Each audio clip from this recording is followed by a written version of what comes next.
নমস্কার, আশা করি সবাই ভালো আছেন। মায়ের হাতের রান্নার চ্যানেলে সবাইকে স্বাগত জানাই। আজকে মসুর ডাল দিয়ে সবজি দিয়ে টক করব, রেসিপিটি আপনাদের সাথে শেয়ার করছি। তার জন্য এখানে আমি 1 কাপ মসুর ডাল নিয়েছি।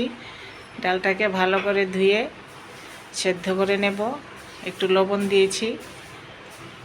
আর সবজি নিয়েছি টকের জন্য ডাঁটা, মিষ্টি কুমড়ো, টমেটো। টকের জন্য নিয়েছি আম। এই যে আমার ডাল সেদ্ধ হয়ে গিয়েছে। এখন একটু ঘুটে তার মধ্যে কাঁচা লঙ্কা, সবজিগুলি দিয়ে আর একটু হলুদ দিয়ে আবার কিছুক্ষণ সেদ্ধ করে নেব। আমার সবজি ডাল সেদ্ধ হয়ে গিয়েছে। এখন সম্ভারের জন্য কড়াইতে তেল দিয়ে তেলের মধ্যে শুকনো লঙ্কা, তেজপাতাটা একটু লাল হয়ে গেলে তার মধ্যে সরিষা সম্ভার দিয়েছি আমি। এই যে সবজি ডাল ঢেলে দিয়েছি।